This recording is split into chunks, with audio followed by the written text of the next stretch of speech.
Model 567 features an ergonomic dash, positioned low for excellent forward visibility. The dash features easy-to-read operation critical gauges.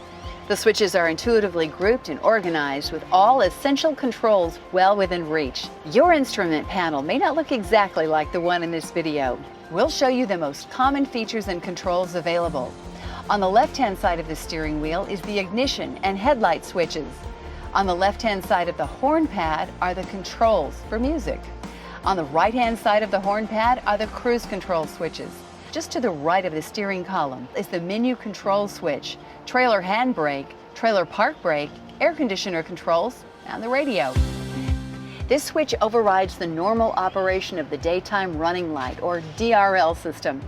During normal operation, the DRL will turn on lights when the headlights are turned off, engine is on, and the park brakes are disengaged. The override switch will turn the DRL off in these instances.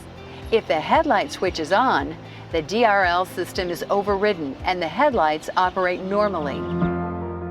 This switch operates the emergency flashers. With a switch in the on position, the emergency flasher makes all 4 turn signals, front and rear, flash simultaneously. The flasher works independently of the ignition switch. You should always use the flasher if the vehicle is disabled or parked under emergency conditions. The trailer brake is located well within the reach of the driver.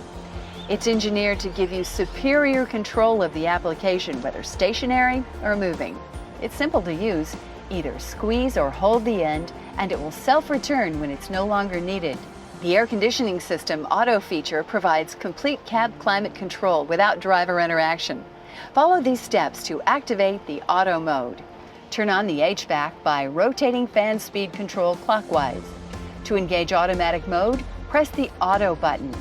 To adjust cab temperature, rotate the temperature dial to the desired temperature. The system automatically adjusts to achieve the desired cab temperature. You should familiarize yourself with location and function of your instrument cluster.